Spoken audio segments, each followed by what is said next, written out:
যেমনটি আগে বলছিলাম যে এক দফা দাবিতে বৈষম্য বিরোধী ছাত্র আন্দোলনের সর্বাত্মক অসহযোগ আন্দোলন চলছে। শাহবাগ এলাকায় জড়ো হয়ে বিক্ষোভ শুরু করেছে বৈষম্য বিরোধী ছাত্র আন্দোলন। সেখানে আছেন আরেক সহকর্মী মনির মিল্লাত, আরও খবর তার কাছ থেকে জেনে নেব এবারে।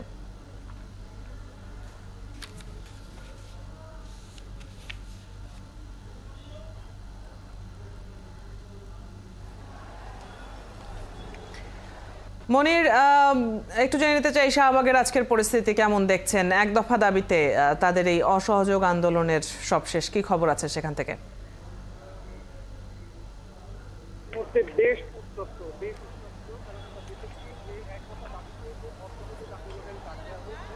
শাহবাগের পরিস্থিতি এই মুহূর্তে বেশ উত্তপ্ত।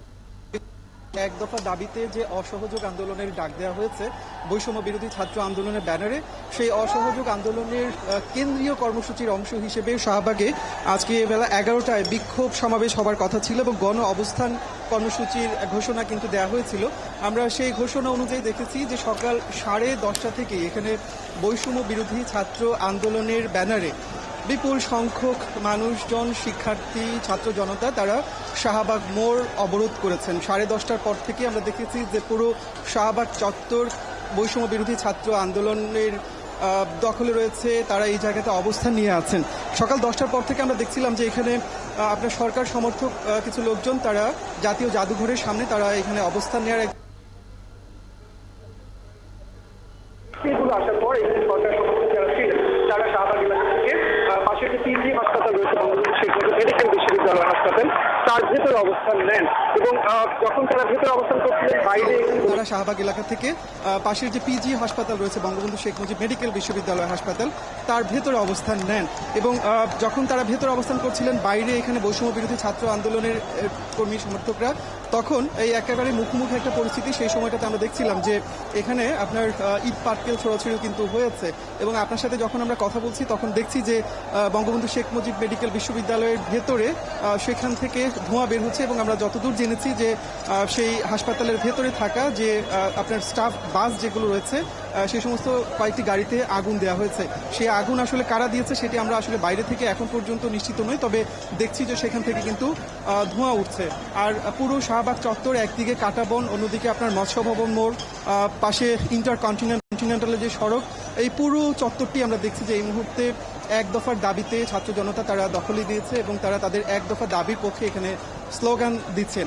আমরা এর আগে আসলে এই কর্মসূচিগুলোকে ঘিরে দেখছিলাম যে আইনশৃঙ্খলা রক্ষাকারী বাহিনীর এক ধরনের তৎপরতা, কিন্তু আজকের দিনে এখন পর্যন্ত পুলিশের কোনো প্রতিক্রিয়া আমরা এই জায়গাতে দেখিনি। পাশেই শাহবাগ থানা, আপনার সেই শাহবাগ থানার সামনে পুলিশ অবস্থান নিয়ে আছে এবং ঢাকা বিশ্ববিদ্যালয়ের যে শাহবাগ দিয়ে ঢোকার যে পথ, সেই পথেও আমরা দেখছি যে পুলিশ অবস্থান নিয়েছে, কিন্তু এখন পর্যন্ত আন্দোলনকারীদের এখান থেকে সরিয়ে দেয়া কিংবা আপনার কোনো ধরনের প্রতিক্রিয়া কিন্তু এখন পর্যন্ত পুলিশ দেখায়নি, যে কারণে একেবারেই নিজেদের মতো করে শাহবাগের যে পুরো চত্বর রয়েছে সেই জায়গাতে অবস্থান নিয়ে দফায় দফায় এই জায়গাতে বিক্ষোভ করছেন বৈষম্য বিরোধী ছাত্র আন্দোলনের ছাত্র জনতা। এখানে শুধুমাত্র শিক্ষক শিক্ষার্থী নয়, আমরা দেখছি যে অনেক সাধারণ মানুষজন, রিক্সাওয়ালা, তারাও কিন্তু আসলে এই আন্দোলনের সাথে সংহতি জানিয়ে তারা এই জায়গাতে অবস্থান নিয়ে আছেন এবং সরকার পদত্যাগের যে এক দফা গতকাল কেন্দ্রীয় শহীদ মিনার থেকে ঘোষণা করা হয়েছে সেই এক দফা দাবির পক্ষে তারা এই জায়গাতে স্লোগান দিচ্ছেন।